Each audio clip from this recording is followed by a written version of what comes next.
नमस्कार, मैं श्रेया अग्रवाल और आप सबका स्वागत है जयपुर रक्स फाउंडेशन के YouTube चैनल पर। इस मंच के माध्यम से हम हर सप्ताह आप तक हमारे आर्टिसंस की प्रेरणादायक कहानियां पहुंचाते हैं। कहानियां जो संघर्ष, मेहनत और आत्मनिर्भरता की पहचान है। इन कहानियों के माध्यम से आप जानेंगे हमारे कारीगरों का जीवन, उनके सामने आई चुनौतियां, उनके परिवार की जिम्मेदारियां और जयपुर रक्स से जुड़ने के बाद उनके जीवन में आए सकारात्मक बदलाव की यात्रा।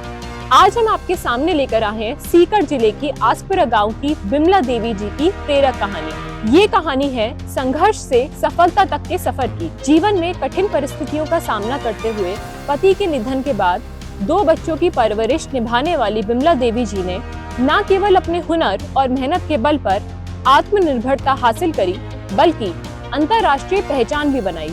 उनके हुनर को ग्लोबल प्लेटफॉर्म तब मिला जब उन्हें जर्मन डिजाइन अवार्ड से सम्मानित किया गया और वह ये पुरस्कार लेने खुद जर्मनी पहुंची। आइए देखते हैं ये संघर्ष, साहस और सफलता की पूरी यात्रा।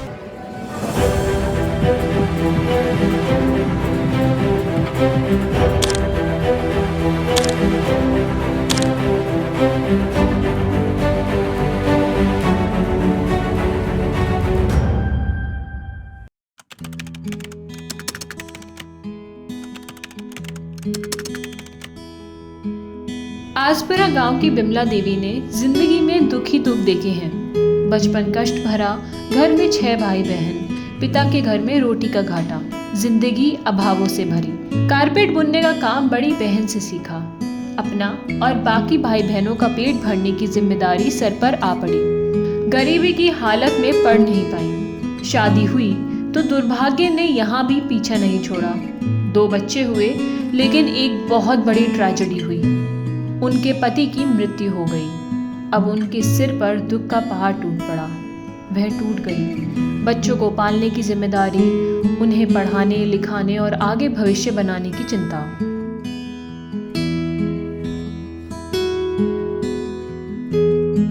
बिमला जी ने मेहनत का दामन बचपन में थामा था, वही उनके काम आने लगा।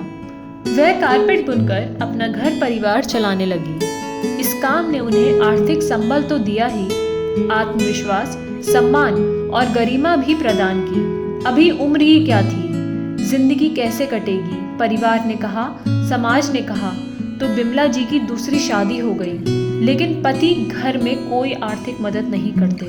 बिमला देवी जयपुर रक्स से जुड़ी, यहीं से उनका हुनर निखरता गया।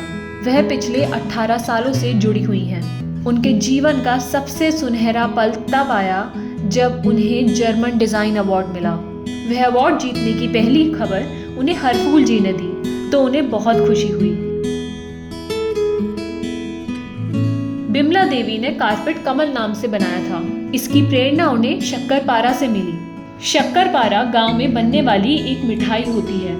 बिमला जी को शक्करपारा बहुत प्रिय था। इस कारपेट से उन्होंने शक्करपारा बड़ी खूबसूरती से उकेरा और यही कारपेट अवार्ड के लिए चुन लिया गया। जर्मन डिजाइन अवार्ड के लिए जयपुर रक्स ने ट्रेडिशनल रक्स कैटेगरी में कारपेट डिजाइन अवार्ड के लिए भेजा था। उनके पास जब मनचाहा कारपेट बनने के लिए आया तो उन्हें पहले घबराहट हुई, डर लगा कि मनचाहा कैसे बनेगा। फिर बनाना शुरू किया तो अच्छा बन गया।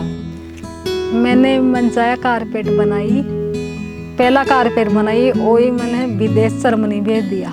जर्मनी जाने के लिए पहले पासपोर्ट बनाया गया। फिर कविता जी के साथ दिल्ली एयरपोर्ट गए। वहां से हवाई जहाज में बैठे।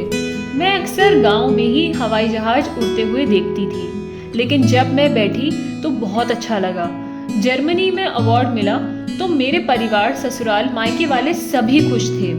जर्मन डिजाइन अवार्ड में 56 देशों से 5000 आवेदन आए थे। इसमें 40 अवार्ड कैटेगरी थी, जिसमें बिमला जी का चयन हुआ। यह उनके लिए बहुत गर्व की बात थी। जर्मनी में बहुत अच्छी अच्छी चीजें देखी। यह भारत देश और जयपुर रक्स के लिए बहुत बड़ी उपलब्धि थी। बिमला देवी ने सपने में भी नहीं सोचा था कि वह जर्मनी जाएंगी और जयपुर रक्स से जुड़ने के बाद उनकी जिंदगी ही बदल जाएगी। बिमला जी के 2 बच्चे हैं। बड़ा लड़का BA पढ़ रहा है और छोटा 9th में है। उनका सपना है कि बच्चे सरकारी नौकरी लग जाएं। उनके पति घर में कोई आर्थिक सहयोग नहीं करते। सारा बोझ बिमला जी के कंधे पर ही है।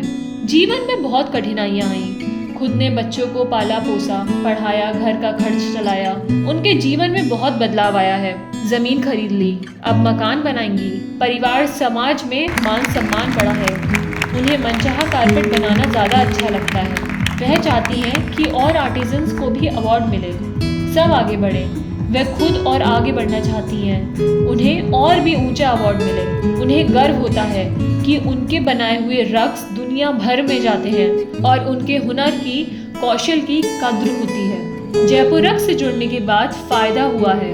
उनके लिए जयपुर रक्स बहुत मायने रखता है। जयपुर रक्स के संस्थापक श्री नंद किशोर चौधरी जी के व्यक्तित्व और व्यवहार से बिमला जी बहुत प्रभावित हैं।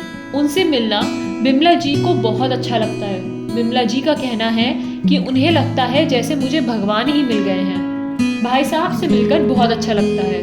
भाई साहब और आगे बढ़े, उनका काम खूब चले, मैं तो यही प्रार्थना करती हूँ। बिमला जी गांव की लड़कियों और औरतों से कहना चाहती हैं, वे भी काम सीखें, काम करें और अपने पैरों पर खड़े हों।